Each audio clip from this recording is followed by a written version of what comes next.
Hello, my name's Jenny Luscombe. I'm a facilitator of healing and a very passionate advocate for self-healing. I'm just about to do my show on Holistic Radio, which happens every Monday from 5 till 6. It would really help me to help others if you like what you've seen here today. If you would like the video and share it and subscribe to my channel. So the show today is going to be all about disorganized attachment.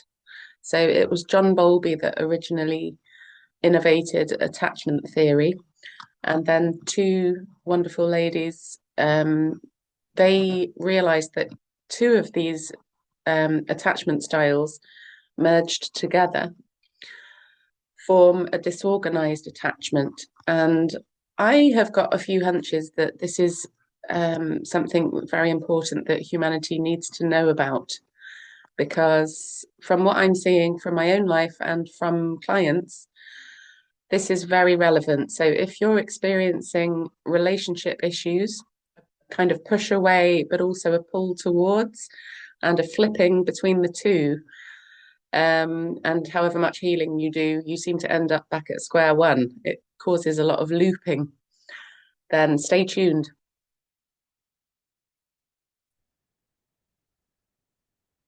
Hello, this is Jenny Luscombe, and this is Feeling is Healing, and it's lovely to be back. So I've been away from the radio for a bit to deal with a few life issues, let's put it that way. So loads has happened for me. I've moved house again. I've dealt with some relationship issues. I've done loads of inner work. And I've also reconnected with some family and friends that I'd been estranged from for quite a long time. So forgiveness has been a big theme, which has made all the difference. You have to excuse my throat. I'm a bit croaky today.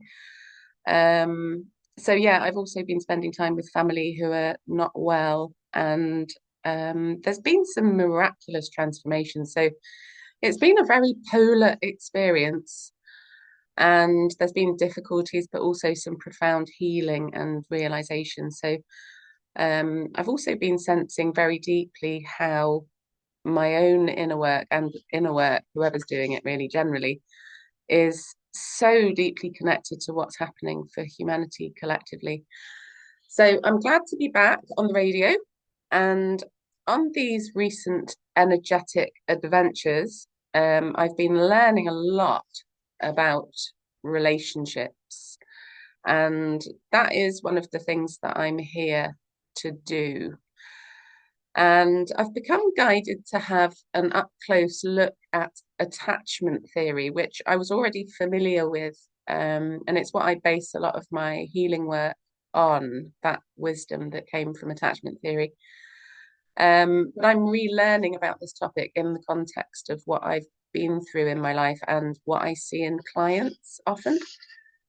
So there are, it was John Bowlby was the fella that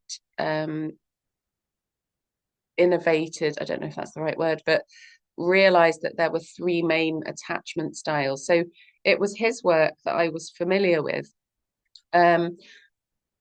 So disorganized attachment is actually a combination of two of those styles. And I haven't actually heard of disorganized attachment until recently, but it explains a lot.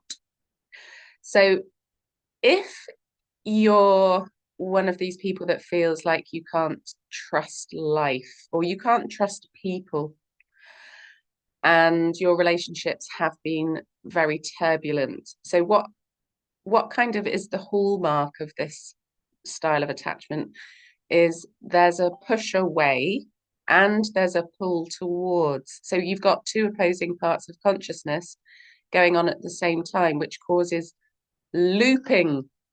And any of us that are on the spiritual path understand that looping is a thing, and it seems to pop up all over our lives in a million different ways. So this is, I think, what is responsible for things like procrastination and like that kind of belief system. Whatever I do, nothing works. So that lack of progress, that kind of freeze mode, that kind of like inability to respond, that inability to take action.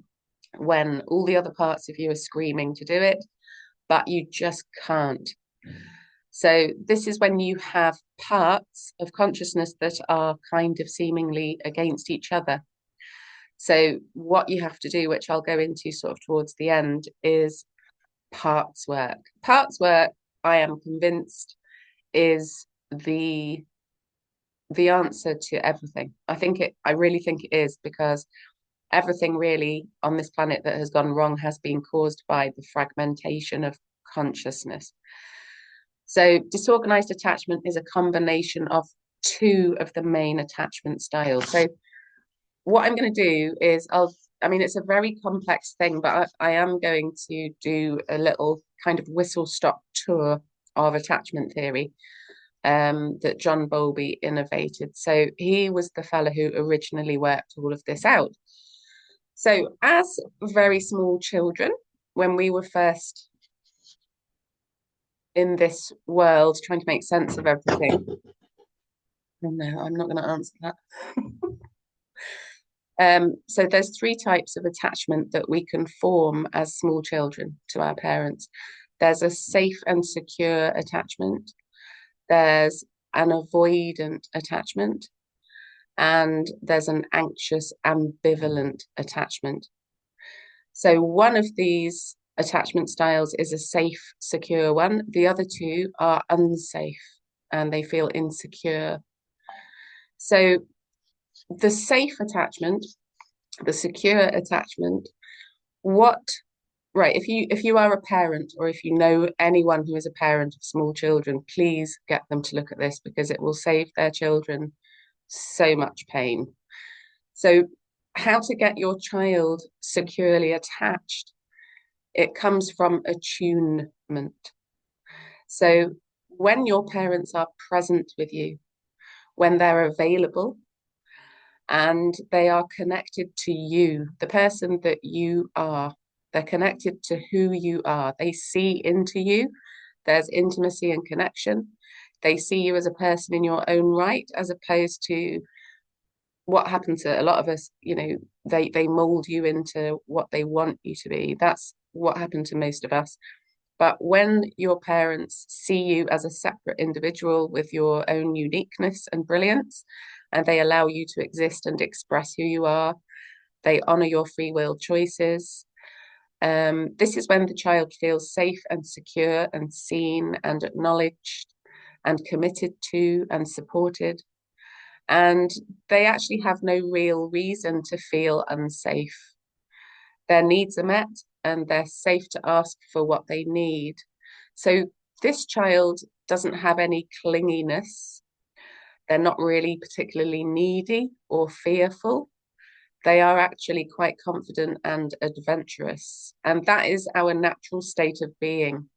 All we need for our uniqueness to flourish is safety. So these children with a secure attachment, they can explore independently, even away from mum and dad at quite young ages. And they always have this confidence that their parents are available in the background to support them if required. So, having listened to that, hands up if you have a secure attachment style.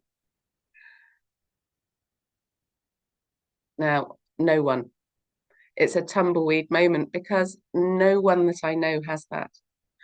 I really, pressingly, I don't think anyone that I've ever met got that style of parenting. There must be people on this planet who did, otherwise it wouldn't be a thing. And you have to have that benchmark in order to see what is dysfunctional. We have to see what's functional to know what's dysfunctional. So the extent to which we are completely dysfunctional in our attachment styles is actually off the scale. I think it's quite rare for somebody to have a secure attachment. If anybody has a secure attachment, please can you get in touch with me so I can interview you? Okay. So so I've done the safe and secure attachment. The other two that form the disorganized attachment. So John Bowlby also found that there's an attachment style where it's basically anxious ambivalent. So that there's anxiety that comes from kind of like this mixed message kind of parenting. So see if this rings bells in your head. So if you have an anxious ambivalent attachment style, you don't feel secure in relationships with other people. Now, this attachment style, they learned that other people go away from them and they fear abandonment. They become clingy to the other person. They cling to them for dear life. They're terrified of loss of connection, terrified of abandonment, and they desperately want to feel securely bonded to a person. And the only time that they can really feel free and kind of relaxed is when they're alone, sadly. So that's the anxious ambivalent attachment. Now, because this is quite a complex issue, like a way to simplify it is that anxious ambivalent is like a pull towards another. It's like a cling. I'm going to cling to you for dear life because I just want to feel safe. So this comes from not fully trusting your parents for whatever reason, because they're not always available. Maybe there's inconsistency. It could be any number of things. So that's the anxious ambivalent side of things, which causes a feeling of unsafety. The other dysfunctional one, which is also where people don't feel secure in relationships, this is the avoidant attachment style. So these people have learnt that closeness with another involves pain or disappointment, or they feel dismissed, ignored, rejected. There's an emotional unavailability there. So this discomfort causes these people to push people away. So can you see how that's a polar opposite to the anxious ambivalent, which is a pull towards? It's like a cling, cling, cling, please don't leave me. And the avoidant is a back off, sister. It's like, you're too close, you need to get away from me. So this disorganized attachment, which actually wasn't discovered by John Bowlby, he discovered the original three. It was two ladies, right? Where's my piece of paper? I want to get their names right in case anyone wants to Google it. Oh yes, here it is. Two women in the 80s called Mary Main and Judith Solomon.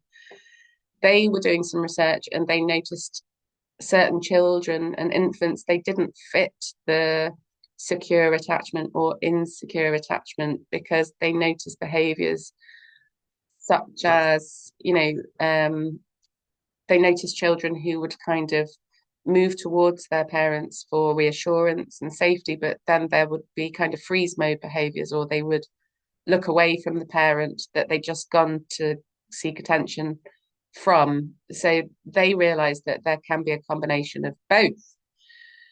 So this is a recipe for relationship hell.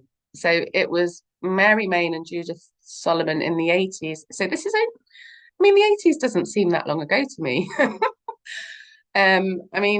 This is a fairly recent thing that I know a lot of people who are even a lot of therapists, I know are unfamiliar with this level of fuckery in relationships. Sorry about my swearing. But this has explained a lot for me personally, because I definitely have a disorganized attachment style. And it explains a lot about my clients, because I attract a lot of clients who have tried everything. They've tried everything. They've done all the mainstream stuff, all the alternative modalities. They've done their own self-healing for a long time, but they still can't bust it wide open. Like, they have, mini successes here and there, but ultimately they just cannot get relationships right. And this is something I still find very hard, but this is really helping me. So, I mean, I always looked at attachment theory and felt a bit confused, thinking, well, which one am I? Because I knew that I was avoidant, and I felt like I was the anxious ambivalent as well. But I thought I can't be both, can I? But yes, I can, and I am. So they are actually polar opposites of each other. And I'd never heard of disorganized attachment when I first looked into attachment theory, which was when I was at university, so quite a long time ago. Um, yes, so there are things we can do about this before you start to diagnose yourself with all kinds and start to fear that you're stuck with it, because you're not. I mean, I always say that healing, I think that people really overcomplicate healing. What healing really is awareness.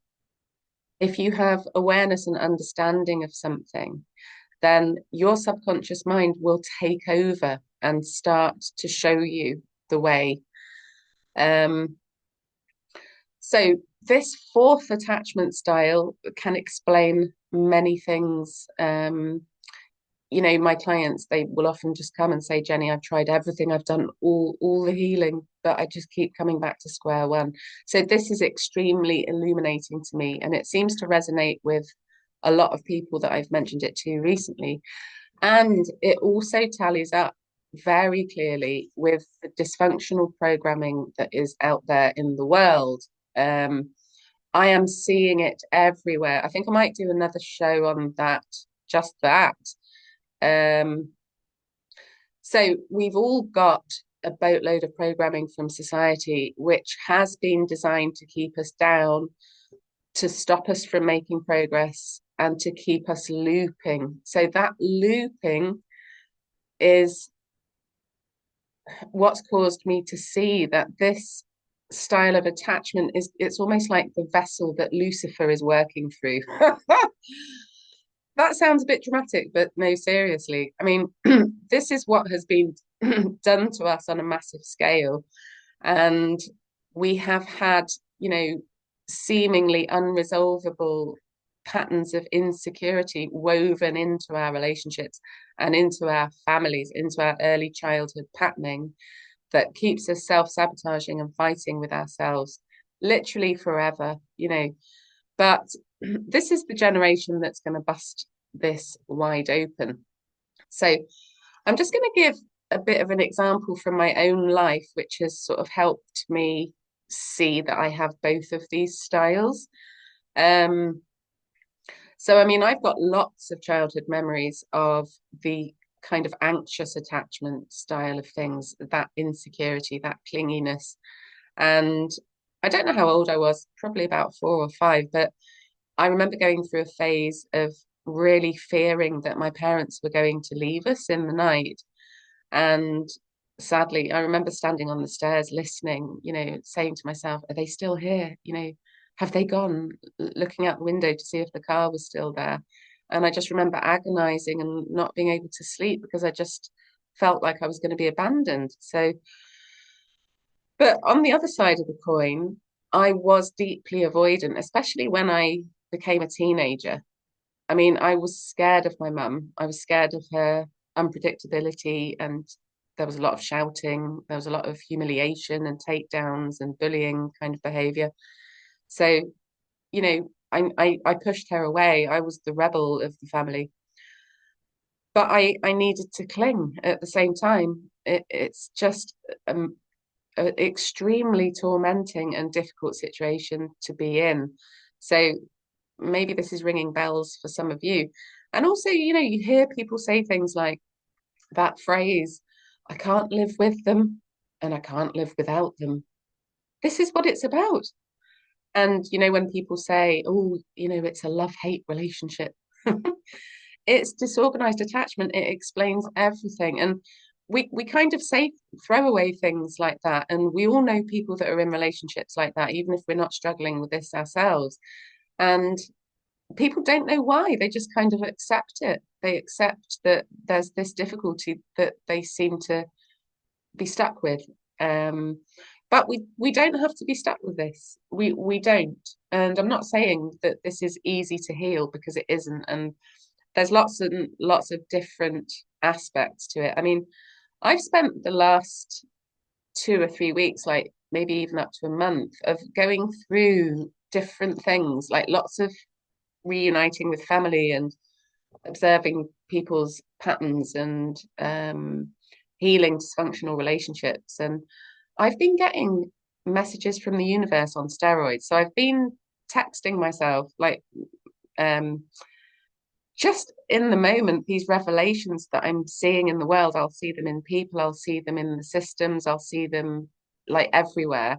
And I can relate it back to a disorganized attachment style. So it's kind of like all pathways are leading me back to this place. And I just think it's incredibly important, because I think that it is how the dark forces have been doing this. It's how it works.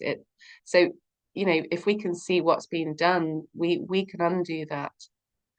Ever the optimist.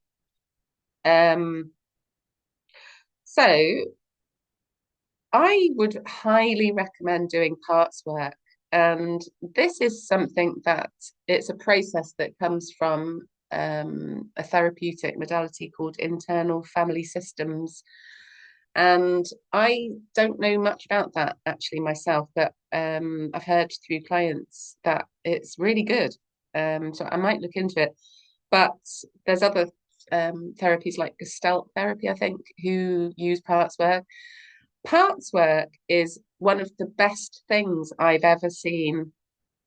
It's one of the best things I've ever used with clients. It's one of the best things that I've used with myself. Um, so I'll do a whistle stop tour of this as well. Because I'm not going to do it with you today because I won't have time, but I'm going to explain to you how it works, and you can do it sitting on your sofa. All you need is a notebook and pen if you wanted to journal. Think about like your best sort of preferred way of expressing yourself. So if you were to channel a part of your consciousness, how would you do that? So would you speak into your phone and record yourself on video or audio? Would you paint it? Would you paint the emotion of that? Would you journal it? Would you write it? So the way that I do it with clients is I use tapping, and I will make notes for them while they're speaking. So it's basically about channeling those two parts of your consciousness, because when you have opposing parts of consciousness, the reason that you get stuck is because both of these parts of consciousness are valid. And it might seem hard to understand that you have opposing parts of consciousness that are both valid, but they will come from different traumas. So there'll be different roots that have caused this part of your consciousness to become fragmented from the rest of your consciousness. So what we're ultimately going for is unity and integration, which is the opposite of fragmentation. So in order for the parts of your consciousness to align, they need to understand each other. Now, that might sound a bit bonkers. So the parts of our consciousness that are fragmented, some of them are so fragmented that they're not really operating with the rest of us, so that some of them are still 5 years old. Some of them are still 10 years old. This explains politics.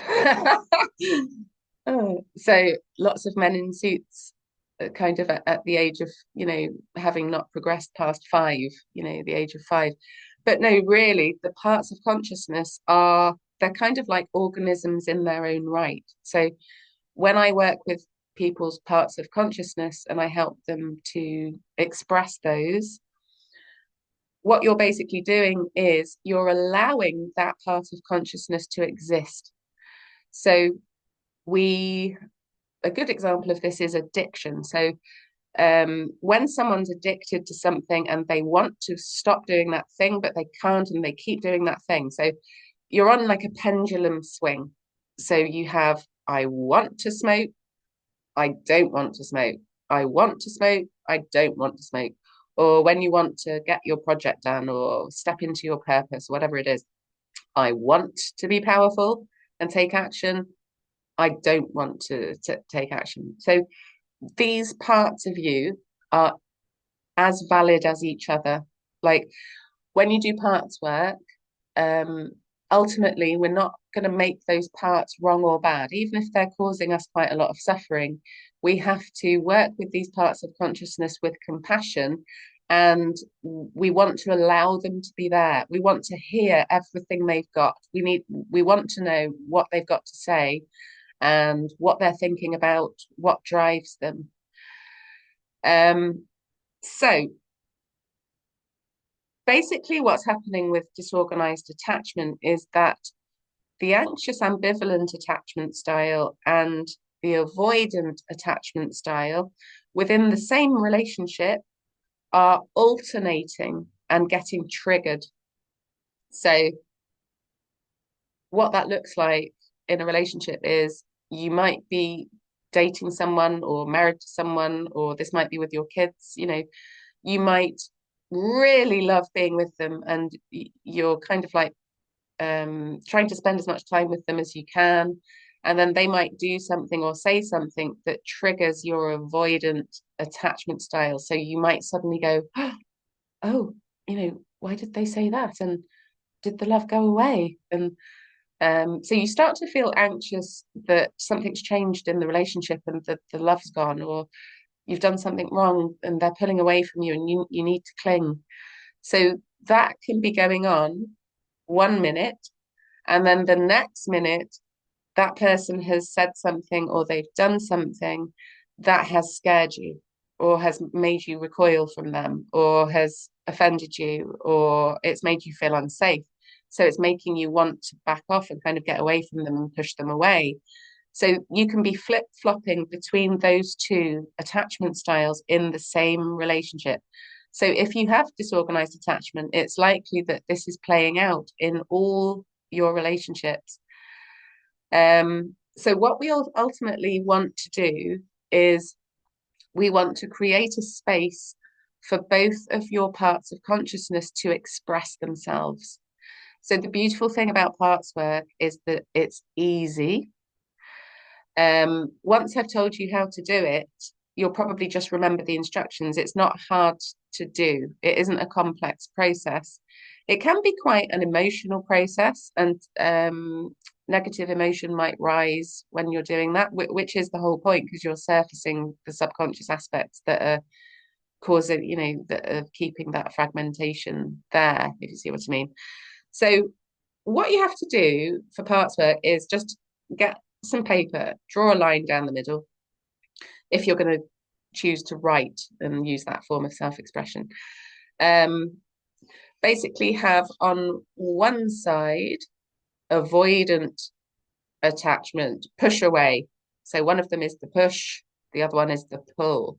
You could just keep it really simple and have on one side push, the other side pull towards. So divide your page in half, and what you've got to do is, first of all, visualize those two parts of you in front of you. So, for example, if I was doing it, for example, there'd be two Jens. There's Jen on a chair there, Jen on a chair there. So one of them is the push away, avoidant Jen, and the other one is the anxious ambivalent Jen. So just in your mind's eye, see these two parts of you, and then just ask yourself, what do they look like? So, one of them might be standing up, one of them might be sitting down. So all you've got to do is just receive what your subconscious mind is giving you, which you might find hard at first, but it takes practice. If you're used to doing inner work, you'll probably find that quite easy. And even if you're not particularly visual, maybe you're more sentient, you might feel the emotions of the differences between them. So whatever way makes sense to you. But it's just, if you look at them at the beginning and sort of get their vibe, then it's like a sort of subjective way of measuring your progress. So I always get people, when I do this with clients, to visualize them at the start of the process and then ask to see them again towards the end of the process. So see these two parts of you in front of you. So, for example, my avoidant part, she's kind of like got her arms folded and she's like pushed that person away, and now she's like feeling confused. And my anxious ambivalent one is kind of like got wide eyes. Is the love still there? You know, did I do something wrong? That clingy, cling, cling, cling. And they do seem quite different in my head, you know, the way that I'm perceiving them. So just kind of observe them at the start and try and get a sense of, are they aware of each other? Because sometimes these parts of consciousness really aren't aware of each other. Or what you might get is that one of them is really super judgmental of the other one or angry with the other one. There might be a lot of emotion going on between them. But the likelihood is that they're not, you can't really make out whether they're connected to each other or not. But ask yourself questions like, you know, does that one understand that one? You know, is that one aware of that one? Just try to get a sense of how unified are these or how fragmented are these. Like, you'll know if you don't really get anything, you know, that seems like a connection, then that's just how it is. It's not wrong or bad, it's just how it is. So you've got a space on one side of the page for the avoidant and a space on the other side of the page for the anxious one. So what you have to do is basically say to the two parts, right, you're both going to have time to express yourselves. So one of you can just wait there. You're not allowed to join in, but you can listen. You can listen to what the other one is saying. And then what you have to do is choose which one you want to start with. So for example, you might start with the anxious ambivalent side. What you're going to do is you're going to imagine stepping into that part of your consciousness as if it was the totality of you, as if the other part wasn't a thing.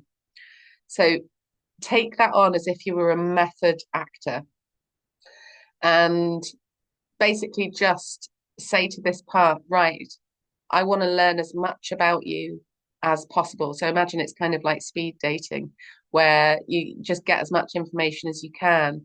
So just say to them, how do you feel? You know, why are you like this? Tell me what you're thinking.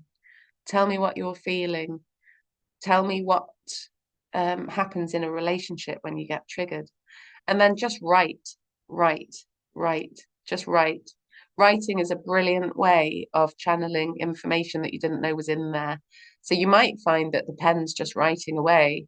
And it's like sometimes when you're surfacing subconscious information, which a lot of this will be, it's almost as if you didn't write it. And when you read it back again, that's super weird because it's like, oh, I didn't even know I felt that way. So the reason you get the flip flop from one side to the other is because you never fully go there because the other one is valid as well. So you keep flipping, flip, flop, flip. I want to smoke. I don't want to smoke. I want to. So you're just in this like chasing your tail, looping, looping, looping. So both parts are valid. This is why the mind jumps from this trigger to that trigger, to this trigger, to that trigger. Your mind's going, why do you want to cling to them when they're unsafe? And then you're pushing them away again. And then you're pushing them away, and then you might do one and go for a walk. And then your mind goes, what's wrong with me? I need to get back to that person. What if they don't love me anymore? So you've come out of the push away, and now your anxious side is triggered. So you're going back to the pull towards, pull towards. They're both valid. They never fully get heard in our waking life. All they need is to be heard. So these styles of attachment are the main reasons why many of us on the spiritual path, we're like desperate to be seen, to be heard, to be felt, to be sensed, to be known, to be honored, to be acknowledged, and other people don't get us. And so we isolate, because the only time that we can feel free is when there's no one around. Because we feel unsafe with people, we feel unsafe without people. So yeah, basically take that part on as if you're a method actor, let it express itself. Whatever the emotion is that gets churned up, express that. So cry, shout, shake, whatever you need to do. Tap, I would recommend tapping. And then when it feels like you've kind of exhausted that side, like there isn't much else to say, you're running out of words, then you've got that record of what that part had to say and what that part expressed. And then go over to the other side and say, thank you very much to that part. Thank you for expressing. Now you're not allowed to join in while the other part has its say. And then go to the other part and do exactly the same. And then write, channel, write. What's this part all about? How does this part feel? And when do you remember feeling like that when you were a kid? And why would that have been? And you might get memories which will be tangents. I would recommend going into the memories and feeling the emotion of those.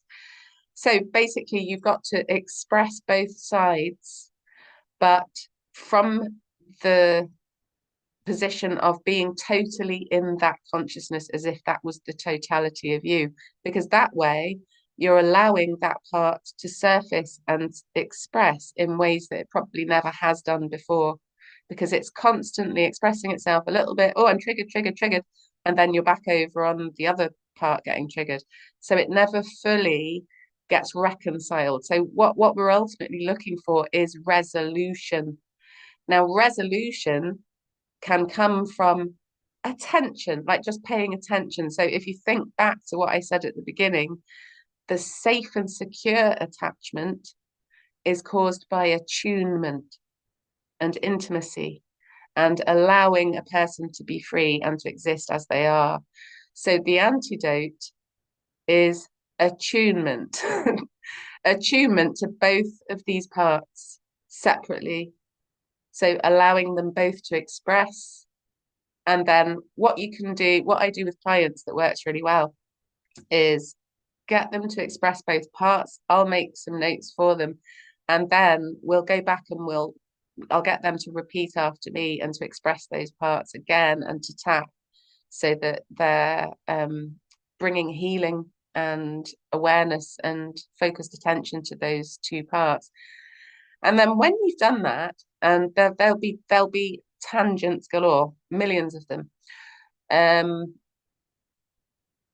think to do the test again. So look at the two parts visually or in a sentient way, whatever suits your style, and just try and get a sense of, do they seem the same or do they seem different in some way?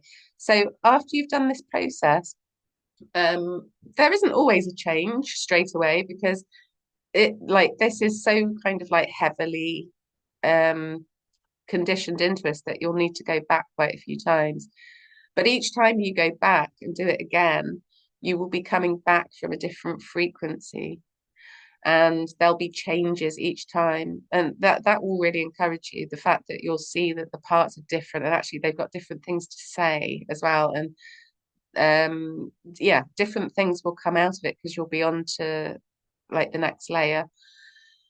But yeah, so do the same sort of test again. Look at the two parts in your mind's eye, and do they look the same? Are they in the same position? Have they got the same expression on their face? Are they feeling the same way? Are they thinking the same way? But I think the main thing to pay attention to is, are they aware of each other? Is this avoidant part aware of this anxious one? So this avoidant one that pushes people away, is it aware of this other side that clings to people for dear life? And then ask the same question to the other.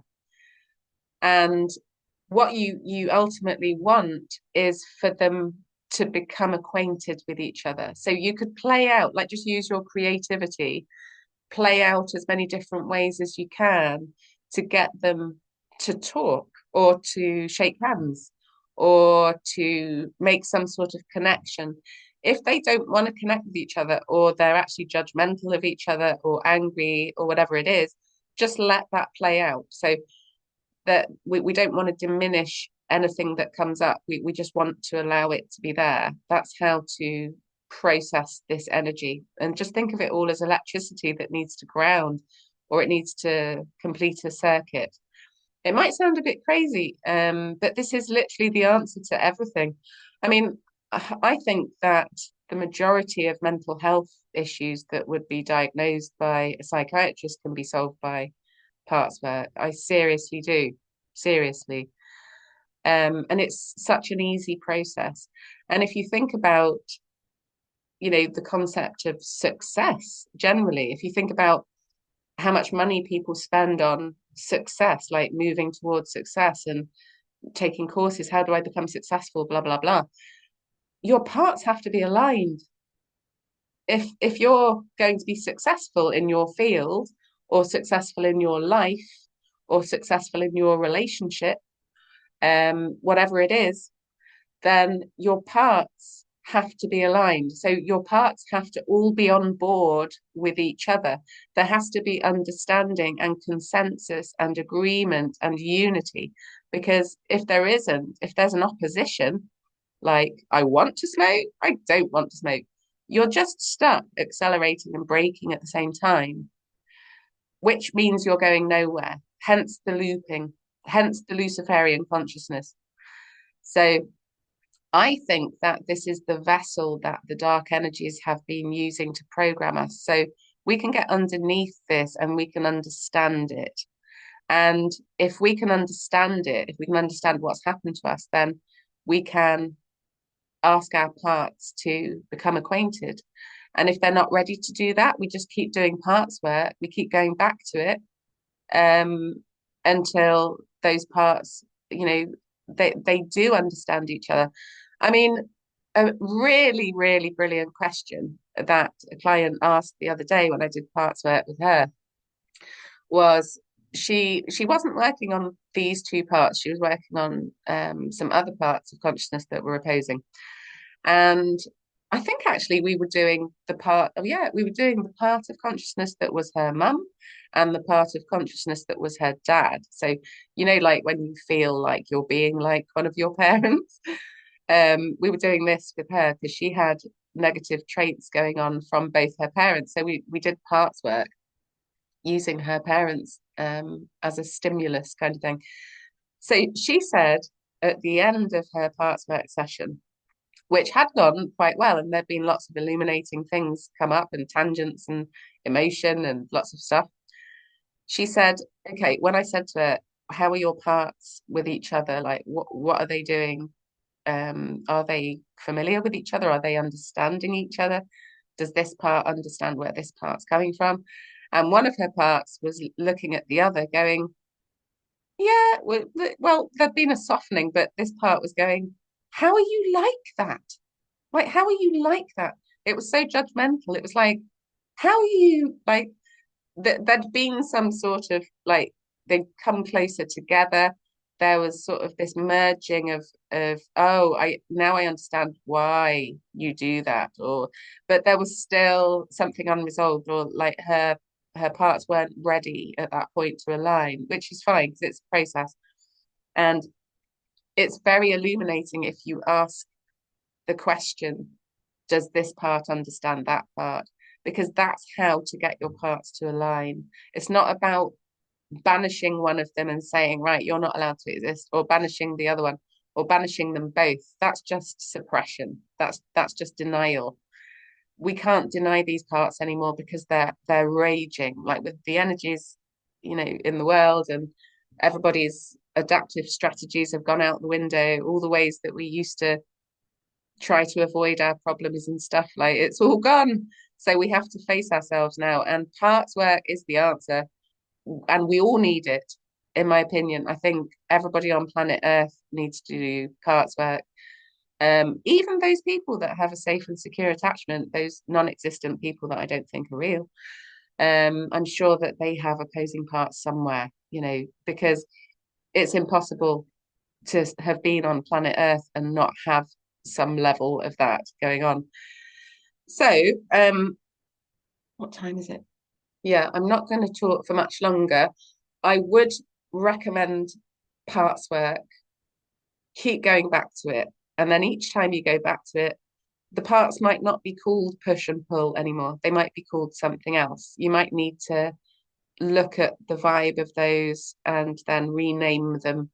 But just keep doing it again and again until the parts do sort of understand each other. So basically, in a nutshell, we need people in our lives who are willing to caretake our best interests and who are willing to consciously help us to feel safety in the relationship. So we all need to feel safety in the relationship to be okay.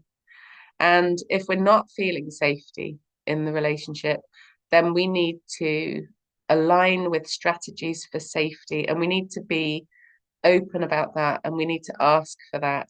And like if you're dating or something like that, if you're looking for a new relationship, it's really important to get it clear in your head who it is that you need. So if you've got something like disorganized attachment, then you basically, I mean, it takes two to build safety in a relationship. You need to find somebody who makes consistent efforts to create and build trust with you. So that can look and feel like in a million different ways. And obviously it has to be reciprocal.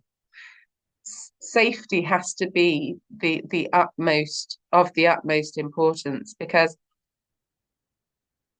every single relationship problem that happens comes as a result of fear, some kind of fear that hasn't been resolved.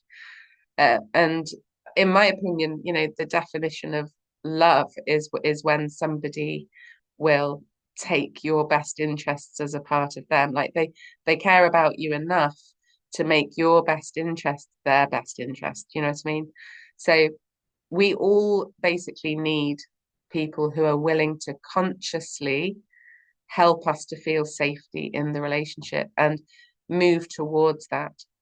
So not people who are only interested in their own best interest, but people who are actively moving towards yours. And then we have to reciprocate that. So if you feel like you're in a relationship that doesn't feel fully safe, it doesn't mean that that other person is unsafe. It might mean that they are. This is when discernment comes in. But ultimately, you have to just decide, if this person's making me feel unsafe, is it because they are actually unsafe? Or is it because I'm getting triggered and their behavior or the thing that they said or whatever it was that set you off, is that taking me back to the energy of my 5-year-old? Do parts work, because that will clear it up. I mean, I always say that if you don't process your emotion, if you deny your emotion or try to skip over it or avoid it, then you can't be in reality, because emotion, that's what emotion is for. It's for us to feel, and it gives us information. It gives us information about our surroundings and other people and circumstances. It helps us translate what's real for us. And emotions are different things to different people. Emotions are just information.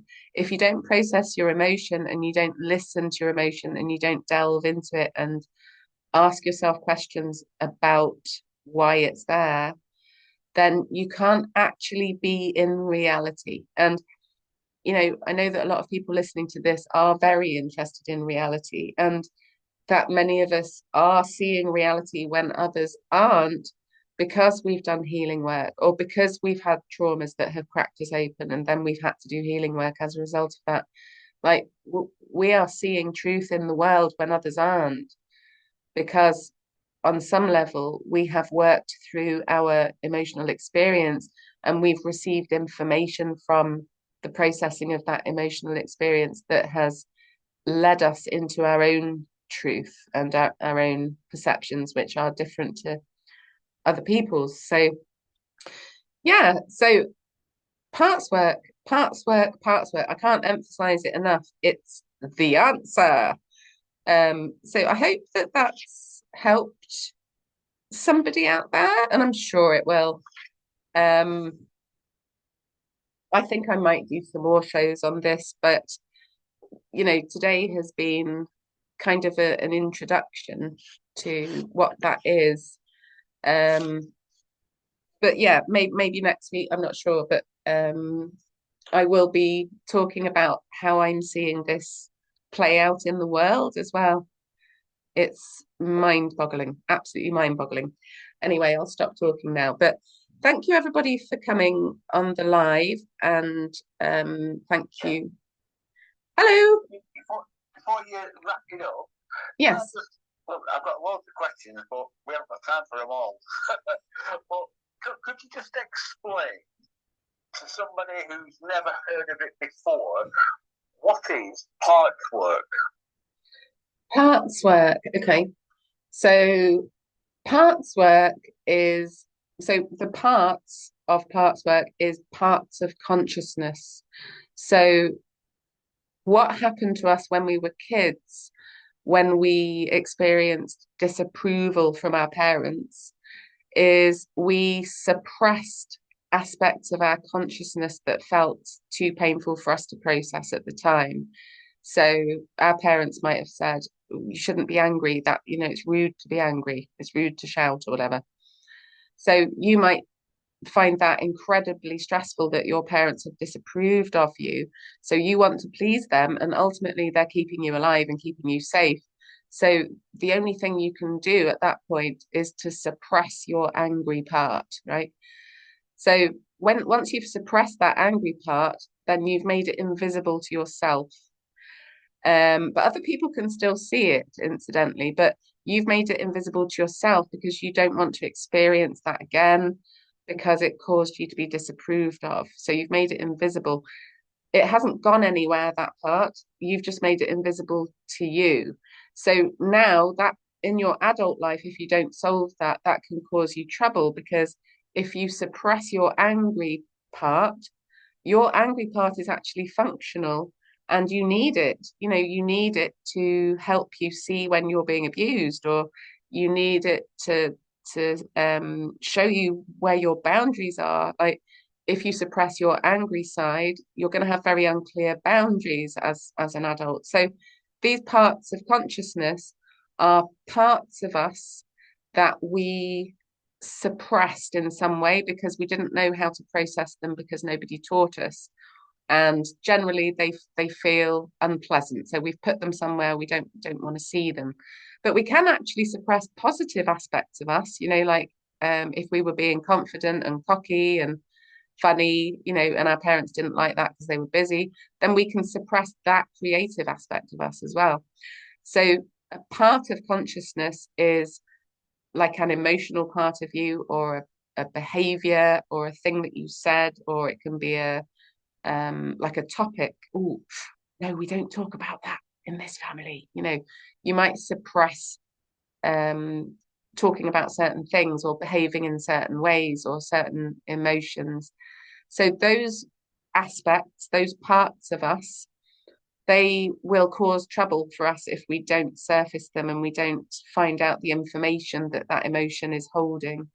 So parts work is when you have opposing parts of consciousness which is causing some kind of freeze, or some kind of, when people say, I feel torn, you are torn because you're being ripped in half, because two parts of you, one part wants to go that way and the other part wants to go that way. So parts work is when we use an exercise to surface those aspects of consciousness so that they can exist and fully express. And then once they start to exist and fully express, you no longer need to have that pendulum swing between this one getting triggered and that one getting triggered. they kind of start to align and then even themselves out, and then there is no opposition anymore if you do it enough times. Did that answer the question? More than enough. Yeah. More than enough. I was hoping for something a little bit more succinct than that. Yeah, sorry, Andy. So, trying to be sort of like encapsulated in a nutshell, it's recovering childhood traumas that we've suppressed into adulthood that we don't know exists, and we unwrap them to answer the problems that we're having in adulthood. Yes, yeah, I like how you put that. And that's where you come in. Yeah, but anyone can do it. Anyone can do it. And yeah, but when people come to you, you've mentioned a couple of times now throughout today's show, where someone's come to you and they've sought your help with a relationship or an emotional issue, and you have helped them to discover or uncover their parts of those childhood traumas that they didn't realise were there, and you've helped them to uncover them, to deal with them in their adult life. yeah. I mean, it's really, it's that person themselves doing the healing. Like, I just facilitate their healing by knowing what questions to ask and knowing where to get them to focus. Do you see what I mean? But this is something that works really well with children as well, because children are just naturally creative. And you can kind of make it into a game. You can make it into a game if you're an adult. We don't have to stop playing. But yeah, it's really effective, and it can cause dramatic change in a positive direction really quickly. So we've only got a few minutes left, but what scenario, as an adult, for people who want to try and relate their lives to scenarios that you're talking about, what scenario would prompt somebody, male or female, that's in a relationship with somebody else to seek your help and advice? Gosh, yeah, it could be anything. Do you mean in terms of partswork specifically? Well, well, if I've never heard of partswork or you initially, and I'm talking, let's say I'm talking to a friend, and I'm saying, oh, I'm in this relationship with him or her, and I don't know what to do, and I don't know where to turn, and somebody turns around to me and says, you need to go and see JennyLuscombe. She'll be able to help you. What type of relationship issues would prompt somebody to sort of suggest that to somebody else, to say, go and see Jenny, because she's the one that can help you with that? I think, anything that you don't understand why you're doing it, or you don't understand why the other person is doing it, or it's like you're trying to get some kind of outcome, but you just can't, or you might have an argument that just keeps coming up and going back round, like any kind of looping behavior. I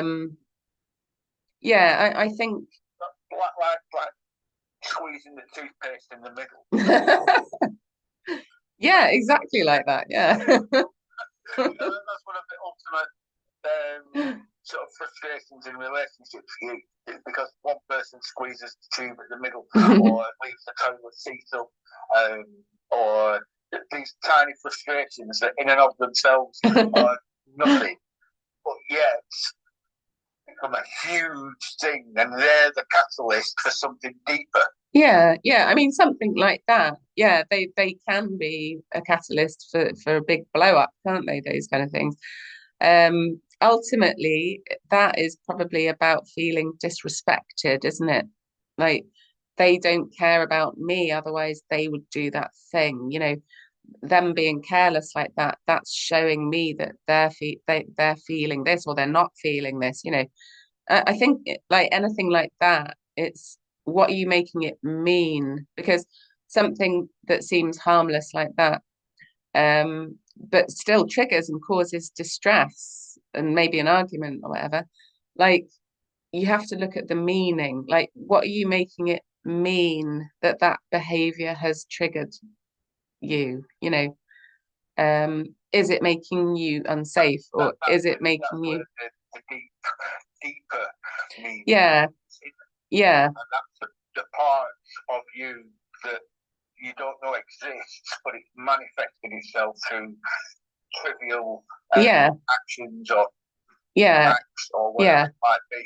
That aren't in and of themselves the problem, but you don't know how to express yourself because you're not aware of those hidden traumas from childhood. Yeah, exactly. And just with EFT tapping, not even with parts work, like, you can use the frustration of a circumstance like that. You can look at the sensation in your body of that irritation. Oh my God, I hate it when they do that. And then look at your body, like, where are you feeling that? So if you're feeling that in your chest, then we can use tapping to go into, like, closely look at that sensation and just be really present with that sensation. And then I can just ask a few questions while the client is in that sensation, observing that sensation. And then I can just say something like, when did you feel that exact same feeling in your life? Like, when was the first time you ever felt that exact same feeling? And then they'll just go, oh, yeah, it was when I was first started school, or it was with this teacher, or it was when my mum said this, or like, the sensation in your body can take you straight to the emotional root of that, that irritation. So it will take you to something that is of the same energy. So there'll be the same energy line, like the same frequency. Will take you all the way back into your childhood, and then you'll think, oh yeah, I remember that feeling. That's when this happened or that happened. So there's usually like a chain of energy. It sounds strange, but it's just electricity. It's just energy in your body. But your subconscious mind will give you clues. Your subconscious mind is literally trying to heal you 24/7, and all of us. And like, no one told us, no one taught us how to do this, and it's easy. It's actually easy. But the problem that humans have is that there's so much of it. There's so much density and trauma and difficulty to sort of wade through. But yeah. Thanks for that. Yeah. I don't know Thanks, if Andy. anybody else has got any questions, if they want to quickly just jump in. If not, some wrapping up words of wisdom from you then, and we'll stop the recording. Yeah, okay. So my words of wisdom, parts work, and parts work. It's so important. It's so important that I just want everyone to know how easy it is and how monumental the change can be. So if anybody wants to do that supported, I'm happy to help. Just get in touch with me. If you just want to have a go at that yourself, you are powerful enough to have a breakthrough just from the garbled instructions that I've given you today. It's easy to do. It's complex in that it feels difficult, and that you're kind of excavating your consciousness, and lots of things might come up. Which always, a lot of people resist therapy and looking at themselves because it feels difficult. Nothing feels as difficult as not doing parts work. So I think doing parts work is the answer to everything. If you don't do parts work, your parts will never express, and you'll always keep the looping, the looping, the looping. I think we're all done with looping now. I think looping is over. But yeah, have a go. And if anybody wants any information about that, then just get in touch. But I'll probably be doing parts work and talking about parts work again. But I hope that finding out a bit of information about disorganized attachment today has helped some people out there. So good luck with your self-healing, everybody. And I'll see you next week. I've stopped it there. Beautiful. Thank you. Hello, I hope you enjoyed listening and watching. So if you'd like to like and subscribe and share with anybody that you think that can help, especially parents, share that with parents. Then thank you very much for doing that. And if you're interested in parts work, you'd like me to help you with that, then have a look at my website, JennyLuscombeEFT.co.uk. Thanks, everybody. Bye.